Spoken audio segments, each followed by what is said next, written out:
लूट मार बेआबरू इज्जत काफिर का अंजाम, कैसे माने इसको हम एक अमन का पैगाम।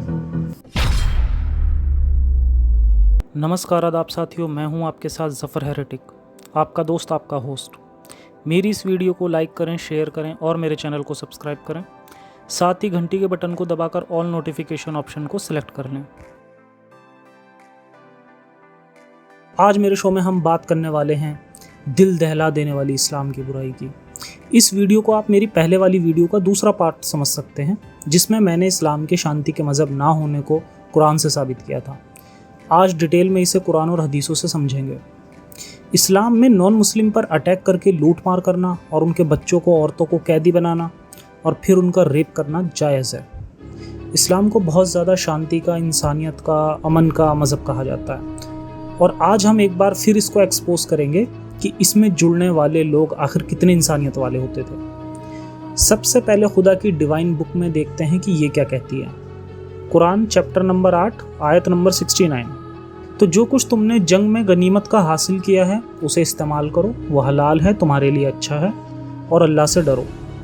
तो यहाँ से हमें ये क्लियर हो जाता है कि जंग में हुई लूट का माल अल्लाह ने जायज़ कर दिया है। अब ये माल क्या क्या हो सकता है वो भी समझते हैं। तो ये माल ज़र मतलब प्रॉपर्टीज़ भी हो सकती हैं और औरतें मतलब महिलाएं भी हो सकती हैं। इन्हें राइट हैंड पॉसेस कहा जाता था और कुरान की आयतों में इनका कई जगह जिक्र मिलता है। इसलिए कोई भी मुस्लिम उलेमा इस बात से मुकर नहीं सकता। इनके साथ बिना निकाह सेक्स मतलब सीधे सीधे कहीं तो रेप भी जायज़ है। और इन औरतों की अगर पहले से शादी भी हुई है तो वो शादी इनके ग़ुलाम बनते ही नल एंड वॉइड हो जाती थी। और इन ग़ुलाम औरतों के साथ इस्लाम में और क्या क्या सलूक होता था, इसको मैं किसी सेपरेट वीडियो में डिटेल में एक्सप्लेन करूँगा। फ़िलहाल अभी हमारा फोकस सिर्फ माल गनीमत पर रहेगा। अब मैं अपना एक्सपीरियंस भी शेयर करता हूँ कि जब मैं ये बातें मुस्लिम लोगों से डिबेट में कहता हूँ तो उनके क्या आर्गूमेंट होते हैं जो जनरली होते हैं। काफ़ी लोग बहुत बेकार लोग होते थे और हमेशा मोहम्मद साहब पर अटैक करते थे, जबकि मोहम्मद साहब सिर्फ अपने डिफेंस में लड़ते थे। एक पॉइंट होता है ये माल गनीमत वो माल होता है जो इस्लाम के दुश्मन अटैक करने आते थे और जंग में छोड़कर भाग जाया करते थे। ये औरतें जो माल गनीमत का हिस्सा होती थीं, ये वो औरतें होती थीं जो जंग में मर्दों के साथ आती थीं और अटैक करती थीं। अब मैं आपके पास कुछ हदीसें पेश करूंगा जिनसे इनके सारे दावों की पोल पट्टी खुल जाएगी। तो साही बुखारी 2541 ये बहुत ही ऑथेंटिक हदीस है, जैसे कि मैंने अपनी सेकंड वीडियो में भी बताया था, जिसे आप इस वीडियो के लास्ट में देख सकते हैं। तो फ़ला फ़ला ने बताया है कि मैंने ख़त लिखा फ़ला फ़ला को, और फिर उसने जवाब में बताया कि मोहम्मद साहब ने अचानक से बनी मुस्तलिक कबीले पर बिना वार्निंग का अटैक किया, वो भी उस समय जब वो लापरवाह थे और उनके जानवर पानी पी रहे थे। उस समय इन बहादुर सिपाहियों ने अटैक किया और उनके मर्दों को कत्ल करके उनकी औरतों और बच्चों को कैदी बना लिया। उस दिन रसूल अल्लाह को उनकी वाइफ जुवेरिया मिली थी। अब यहाँ जिन पर अटैक होता था उन्हें मोहम्मद साहब कंडीशन देते थे कि या तो इस्लाम को एक्सेप्ट करके मुस्लिम हो जाओ और निकाह कर लो, या फिर ज़िंदगी भर के लिए ग़ुलाम मतलब कि बांदी बन जाओ। औरतें ऑब्वियसली एक इज़्ज़त की ज़िंदगी ही चुनती थीं। याद रहे ये वो औरतें थीं जिनके हस्बैंड या फादर को मोहम्मद साहब ने कत्ल कर दिया है और अब उन्हें अपनी बीवी बनाना चाह रहे हैं। अब एक और हदीस देखते हैं। बुक नंबर 2 वॉल्यूम नंबर 14 हदीस 68। अल्लाह के रसूल ने सुबह की नमाज़ पढ़ी और सवार हुए और कहा अल्लाहु अकबर, खैबर बर्बाद हो चुका है।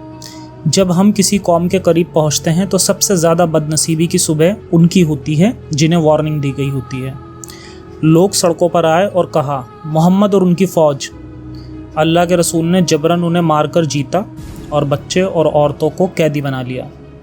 सफ़िया जो मोहम्मद साहब की वाइफ थी वो उन्हें इसी जंग में मिली थी और इन्हें पहले किसी दिहिया अल कल्बी ने मांग लिया था, लेकिन बाद में रसूल अल्लाह ने उनसे शादी की और उनकी आज़ादी उनकी महर थी। अब ज़रा यहाँ पर ध्यान दें, महर एक्चुअली सिक्योरिटी अमाउंट होता है जो निकाह में औरत के हक़ में लिखा जाता है, लेकिन यहाँ उन्होंने अटैक करके उन्हें अपना ग़ुलाम बना लिया था, इसलिए उनकी आज़ादी ही उनकी महर थी। ये होती है सच्ची इंसानियत। डूब मरना चाहिए आप लोगों को ऐसे इंसान को अपना रसूल कहते हुए। वैसे ये हदीस शॉर्ट डिस्क्रिप्शन है बनु कुरैज़ा कबीले का, और इसके ऊपर मैं एक डिटेल्ड सेपरेट वीडियो बनाऊंगा जिसमें ये भी दिखाऊंगा कि मोहम्मद साहब कितना माफ़ करने वालों में से थे और कितने बहादुर भी थे।